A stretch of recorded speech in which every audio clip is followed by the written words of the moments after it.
ഇപ്പൊ തന്നെ നിങ്ങൾ നോക്ക്, ഇവിടെ ഇയാളെ നബി അബ്ദുൽ ലത്തീഫ് മൗലവി ഉണ്ടല്ലോ, മറ്റേയാളെ ഡോക്ടറേറ്റ് കൊടുക്കുന്ന ആൾ, അയാളിപ്പോ പറഞ്ഞു നോക്ക് നിങ്ങൾ. സുബ്ഹാനല്ലാഹ്, അത് പെണ്ണിനെ ജുമാക്ക് വിളിക്കുന്നതിൽ ഒരു പുണ്യവുമില്ല, മറിച്ച് പെണ്ണ് വീട്ടിൽ വെച്ച് നിസ്കരിക്കുന്നതാണ് ഖൈറ് എന്ന് മുഹമ്മദ് റസൂലുള്ളാഹി സ്വല്ലല്ലാഹു അലൈഹി വസല്ലം തങ്ങൾ പറഞ്ഞിട്ടുണ്ടെന്ന് ഞങ്ങള് പറഞ്ഞപ്പോ, ഞാനിവിടെ വെച്ച് പ്രസംഗിച്ചപ്പോ അതിനെ ശക്തിയായി എതിർത്ത കക്ഷികള് ഇപ്പോൾ പുസ്തകമിറക്കുന്നു. എന്നിട്ട് പറയുന്നു വിദേശത്തുള്ള ഇബ്നു ബാസും അതുപോലെ മറ്റുള്ള ഉസ്മാൻ, മറ്റുള്ള എല്ലാ ആളുകളും, സാലിഹ് ഇബ്നു ഉസൈമീനും അങ്ങനത്തെ വിദേശത്തുള്ള സലഫികൾ മുഴുവനും ഇവിടുത്തെ കേരളത്തിലെ സുന്നികൾ പറയുന്നത് പോലെ സ്ത്രീകൾ പള്ളിയിൽ പോകേണ്ടതില്ല എന്നാണ് പറയുന്നത്. കേട്ടോളി, സ്ത്രീകൾക്ക് പള്ളിപ്രവേശം ഉത്തമമോ? സ്ത്രീകളെ ജമാഅത്തുകളിൽ പങ്കെടുക്കാൻ മുജാഹിദ് പ്രസ്ഥാനം പ്രോത്സാഹിപ്പിക്കുന്നു. അതൊരു പ്രധാന സുന്നത്താണെന്ന് പറയുകയും ചെയ്യുന്നു. അതിന്റെ പേരിൽ സ്ത്രീകൾ പള്ളിയിൽ പോകുന്നത് ഹറാമാണെന്ന് പറയുന്ന സമസ്തക്കാരുമായി നാം പോരാടുന്നു. സ്ത്രീകൾക്ക് പള്ളിയേക്കാൾ വീടാണ് ഉത്തമമെന്ന് വാദിക്കാറുള്ള സംസ്ഥാന സുന്നികളെയും നാം നേരിടുന്നു. എന്നാൽ സംസ്ഥാനക്കാരുടെ വാദം തന്നെയാണ് ഗൾഫിലെ സെൽഫികളുടെയും വാദം എന്ന വസ്തുത രസകരമാണ്. ആയിരിക്കാ രസോ? ചോദ്യം, വെള്ളിയാഴ്ച പള്ളിയിൽ പോകാൻ കഴിയാത്ത സ്ത്രീകൾ വീട്ടിൽ നിന്ന് 2 റക്അത്ത് ജുമഅ നിസ്കരിച്ചാൽ മതിയാവുമോ?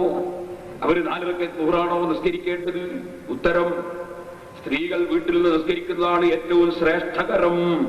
നബി സല്ലല്ലാഹു അലൈഹി വസല്ലമ പറഞ്ഞു, അവർക്ക് തങ്ങളുടെ വീടാണ് ഉത്തമം. കാരണം സ്ത്രീ ഒരു ഫിത്നയാണ്, അവൾ പുറത്തിറങ്ങുന്നത് മൂലം ദൂഷ്യങ്ങൾക്ക് വിധേയമാവുന്നു. എന്നാ ഇങ്ങനെയാണ് പോലും റസൂലുള്ളാഹി പഠിപ്പിച്ചത്. എന്നാൽ അവൾ ഇമാമിന്റെ കൂടെ പള്ളിയിൽ വെച്ച് നിസ്കരിച്ചാൽ അവളുടെ ജുമാ നമസ്കാരം സാധുവാണ്. അവൾ ദൂർ നിസ്കരിക്കേണ്ടതില്ല. വീട്ടിൽ നിന്ന് നിസ്കരിക്കുമ്പോൾ ദുഹറാണ് നിസ്കരിക്കേണ്ടത്, ജുമായല്ല. സൗദിയിലെ പണ്ഡിത സമിതി ഫത്വ 16329.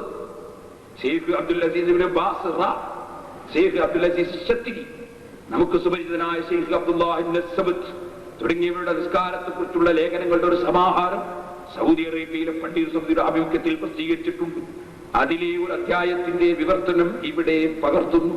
സ്ത്രീകൾ വീട്ടിൽ വെച്ച് നിസ്കരിക്കുന്നതിനുള്ള ആഹ്വാനം. അബീ ഹുമൈദ് സാഇദിയുടെ പത്നി ഉമ്മു ഹമീദിൽ നിന്ന് നിവേദനം. അവർ നബിയുടെ സമീപത്ത് വന്ന് ചോദിച്ചു, അല്ലാഹുവിന്റെ റസൂലേ, ഞാൻ താങ്കളോടൊപ്പം നിസ്കരിക്കാൻ ആഗ്രഹിക്കുന്നു. നബി പറഞ്ഞു, നീ എന്നോടൊപ്പം നിസ്കരിക്കാൻ ആഗ്രഹിക്കുന്നു.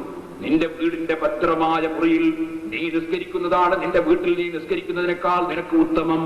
നിന്റെ വീട്ടിലുള്ള നമസ്കാരമാണ് നിന്റെ മതിൽക്കെട്ടിനുള്ളിൽ നീ നിസ്കരിക്കുന്നതിനേക്കാൾ നിനക്ക് ഉത്തമം. നിന്റെ മതിൽക്കെട്ടിനകത്ത് നീ നിസ്കരിക്കുന്നതാണ് നിന്റെ നാട്ടുകാരുടെ പള്ളിയിൽ നീ നിസ്കരിക്കുന്നതിനേക്കാൾ നിനക്ക് ഉത്തമം. നിന്റെ നാട്ടുകാരുടെ പള്ളിയിലുള്ള നിസ്കാരമാണ് എന്റെ പള്ളിയിൽ നിസ്കരിക്കുന്നതിനേക്കാൾ നിനക്ക് നല്ലത്. പിന്നീട് അവൾ വീട്ടിന്റെ അകത്തളത്തിൽ ഏറ്റവും അന്ധകാരമുള്ള സ്ഥലത്ത് നമസ്കരിക്കാനുള്ള മസ്ജിദ് തയ്യാറാക്കുകയും മരണം വരെ അവിടെ വെച്ച് നിസ്കരിക്കുകയും ചെയ്തു. അഹ്മദ് അൽബാനി ഈ ഹദീസ് ഹസനാണെന്ന് പറഞ്ഞിട്ടുണ്ട്. ആരാ അൽബാനി എന്നറിയോ? വാഴക്കാട്ടെ പണ്ടത്തെ പ്രസംഗത്തിൽ സെലഫി കാര്യമായി ഉദ്ധരിച്ച ആളാ അൽബാനി. ആ അൽബാനിയുടെ തലാഖുൽ അൽബാനി അവിടെ വായിച്ചതായിരുന്നു. ആ അൽബാനിയെ പറ്റി ശബാബ് എഴുതിയതെന്താ? ഹദീസിന്റെ കാര്യത്തിൽ അൽബാനി പറഞ്ഞാൽ പിന്നെ തിരിഞ്ഞു നോക്കേണ്ടതില്ല. അപ്പൊ ആ അൽബാനിയാണ് ഈ ഹദീസ് ഹസനാണ് എന്ന് പറഞ്ഞത്, സ്വീകാര്യോഗ്യമാണെന്ന് പറഞ്ഞത്. കഴിഞ്ഞില്ല. ഇബ്നു ഉമറിൽ നിന്ന് നിവേദനം. നബി പറഞ്ഞു, നിങ്ങളുടെ സ്ത്രീകളെ പള്ളിയിൽ നിന്ന് തടയരുത്, അവരുടെ വീടാണ് അവർക്ക് ഉത്തമം. അബൂദാവൂദ് അൽബാനി സഹീഹാണെന്ന് പറഞ്ഞു. അബ്ദുല്ലാഹി ഇബ്നു മസ്ഊദിൽ നിന്ന് നിവേദനം. നബി പറഞ്ഞു, സ്ത്രീ ഔറത്താണ്, അവൾ പുറത്തിറങ്ങിയാൽ പിശാച് അവളിലേക്ക് കണ്ണുയർത്തുന്നു. അവളുടെ വീടിന്റെ അകത്തളങ്ങളിലാകുമ്പോഴാണ് അവൾ നാഥനോട് ഏറ്റവും അടുത്തയാളാവുക. ത്വബറാനി. അബൂ ഹുറൈറയിൽ നിന്ന് നിവേദനം. സുഗന്ധം ഉപയോഗിച്ചുകൊണ്ട് ഒരു സ്ത്രീ പള്ളിയിലേക്ക് വന്ന് കണ്ടപ്പോൾ അദ്ദേഹം അവളോട് ചോദിച്ചു, അല്ലാഹുവിന്റെ ദാസി, നീ എങ്ങോട്ട് പോകുന്നു? അവൾ പറഞ്ഞു, പള്ളിയിലേക്ക്. അദ്ദേഹം പറഞ്ഞു, നീ സുഗന്ധം ഉപയോഗിച്ചിട്ടുണ്ടോ? അവൾ പറഞ്ഞു, ഉണ്ട്. അദ്ദേഹം പറഞ്ഞു, ഏതെങ്കിലും ഒരു സ്ത്രീ സുഗന്ധം പൂശിയാൽ പള്ളിയിൽ പോയാൽ അവൾ കുളിക്കുന്നത് വരെ അവളുടെ നമസ്കാരം സ്വീകാര്യമല്ല എന്ന് നബി പറയുന്നത് ഞാൻ കേട്ടിട്ടുണ്ട്. ഇബ്നു മാജ. നിങ്ങൾ വീട്ടിലേക്ക് പോവുക, അതാണ് നിങ്ങൾക്ക് നല്ലത് എന്ന് പറഞ്ഞുകൊണ്ട് വെള്ളിയാഴ്ച അബ്ദുള്ള സ്ത്രീകളെ പള്ളിയിൽ നിന്ന് പുറത്താക്കുന്നത് ഞാൻ കണ്ടതായി അബൂ അംർ ഷൈബാനി പറയുന്നു. തബ്രാനി ഈ അബ്ദുള്ള എന്നുള്ള സ്ഥലത്ത് മനപ്പൂർവ്വം റളിയല്ലാഹു അൻഹു ഒഴിവാക്കിയതാ. അബ്ദുല്ലാഹ് ഇബ്നു മസ്ഊദ് എന്ന മഹാനായ സഹാബിയാണ്. ഈ ഹദീസിന്റെ പരമ്പര ശരിയാണെന്ന് ഹൈതമി പറഞ്ഞിട്ടുണ്ട്. മജ്മൂഅത്തുർ റസായിൽ ഫി സ്വലാത്ത് പേജ് 216 217. ദീർഘകാലമായി കേരളത്തിലെ മുജാഹിദുകൾ വളരെ പ്രാധാന്യപൂർവ്വം ആഹ്വാനം ചെയ്യുകയും നടപ്പിൽ വരുത്തുകയും ചെയ്ത സ്ത്രീകളുടെ പള്ളിപ്രവേശനത്തെ കുറിച്ച് ഗൾഫ് സലഫികളുടെ വീക്ഷണമാണ് നാം വിശദീകരിച്ചത്. മുജാഹിദ് പണ്ഡിതർ തെളിവുകൾ ശരിക്കും നിരത്തി ഹുജ്ജത്ത് പൂർത്തിയാക്കി എന്ന് അവകാശപ്പെടുന്ന വിഷയത്തിലെ അന്തരമാണ് ഇതിൽ നിന്ന് പ്രത്യക്ഷമായത്. സംസ്ഥാന സുന്നികളോട് ഖണ്ഡന മണ്ഡലവും വാദപ്രതിവാദവും നടത്താൻ നാം തയ്യാറാകുന്ന ഒരു വിഷയമാണിത്. പക്ഷേ ഗൾഫ് സലഫികളുടെ മുമ്പിലെത്തുമ്പോൾ വാദപ്രതിവാദം നടത്താൻ നാം മറന്നുപോകുന്നു. ഷിയാരിന്റെ നേതാവാ പറയുന്ന ആചാര ഗ്രൂപ്പാ പറയുന്നത്. ഗൾഫ് സലഫികളുടെ മുമ്പിലെത്തുമ്പോൾ വാദപ്രതിവാദം നടത്താൻ മറന്നുപോവുക. ഈ അബ്ദുറഹ്മാൻ സലഫി ഗൾഫിൽ പോക്കില്ലേ? അവിടുന്ന് വാദപ്രതിവാദം നടത്താത്ത എന്താ? അയാൾ പറയാം, സ്ത്രീകളുടെ സമുദ്ധാരണത്തിന് വേണ്ടി നാം പ്രവർത്തിച്ച ഇതര പ്രവർത്തനങ്ങളെയും ഗൾഫ് സലഫികൾ നിഷിദ്ധങ്ങളോ അനഭിനിഷങ്ങളോ ആയിട്ടാണ് വീക്ഷിക്കുന്നത്. ഗൾഫ് സലഫികളും മുജാഹിദ് പ്രസ്ഥാനവും തമ്മിൽ മൗലികമായ വ്യത്യാസങ്ങൾ ഒന്നുമില്ല എന്ന് വാദിക്കുന്നവർ ഇതൊന്നും അറിയാത്തവരല്ല എന്നത് ഖേദകരമാണ്. എന്നിട്ട് കഴിഞ്ഞോ? ഒന്നും കഴിഞ്ഞില്ല. എനിക്കട്ടോളി.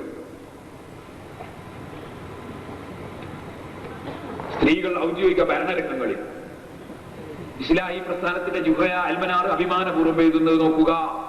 മതപ്രബോധന രംഗത്തും ഉദ്യോഗ ഭരണ നിർവഹണ രംഗങ്ങളിലും സ്ത്രീകളുടെ സാന്നിധ്യം ധാരാളമാണ്.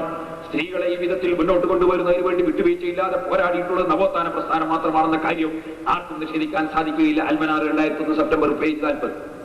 ഉദ്യോഗരംഗത്തും ഭരണരംഗത്തും വിദ്യാഭ്യാസ രംഗത്തും പോലും പ്രവർത്തിക്കുന്ന വനിതകളുടെ സഹപ്രവർത്തകർ മിക്കയിടങ്ങളിലും പുരുഷന്മാരാണ്. ഇത്തരം വിദ്യാഭ്യാസം മാത്രമല്ല ജോലികളും നിഷിദ്ധമാണെന്നാണ് സലഫി പണ്ഡിതർ പറയുന്നത്.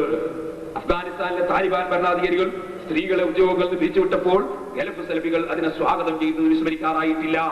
കാരണം വനിതകൾ പുരുഷന്മാരുടെ സാന്നിധ്യമുള്ളിടത്ത് ജോലി ചെയ്യുന്നത് നിഷിദ്ധമാണെന്ന താലിബാന്റെ നിലപാടിനോട് ഗൾഫ് സലഫികളും യോജിക്കുന്നു.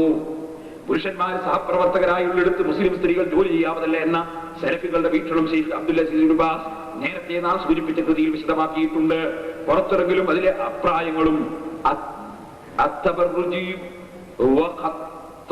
എന്ന കൃതി പേജ് 1035. നമ്മുടെ പഞ്ചായത്ത് വാർഡ് മുതൽ ഭരണരംഗത്തുള്ള വനിതകളുടെ പ്രവർത്തനങ്ങളും ഗൾഫ് സലഫികളുടെ വീക്ഷണത്തിൽ നിഷിദ്ധമാണെന്ന് പറയേണ്ടതില്ല. കാരണം വോട്ട് ചോദിക്കുന്നിടത്തും പൊതുയോഗ സ്ഥലത്തും പഞ്ചായത്ത് ഓഫീസിലും ഭരണരംഗത്തുമെല്ലാം പുരുഷന്മാര് സഹപ്രവർത്തകരായി ഉണ്ടാവുമല്ലോ. ഗൾഫ് സലഫികളുടെ വീക്ഷണത്തിൽ അവയെല്ലാം തനി നിഷിദ്ധം തന്നെ. അപ്പൊ ഗൾഫ് സലഫികൾക്ക് ഒരു ഖുർആൻ, കേരള സലഫികൾക്ക് വേറൊരു ഖുർആൻ. ഗൾഫ് സലഫികൾക്ക് ഒരു സുന്നത്ത്, കേരള സലഫികൾക്ക് വേറൊരു സുന്നത്ത്. ഇതാണോ ഇസ്ലാം മതം? ഇങ്ങനെ ഓരോ നാട്ടിൽ ഓരോ മതവും അതാണ് ഇസ്ലാം മതം. എന്നിട്ട് കുതന്ത്രങ്ങൾ വരെ നുണപറയൽ മത്സരം സംഘടിപ്പിക്കും. എന്നിട്ട് റെക്സോണസ് ഓഫ് സമ്മാനം. ഇതാ ഇസ്ലാം ദീന്റെ പ്രവർത്തനം, ഇതാ ദഅവ. സുബ്ഹാനല്ലാഹ്.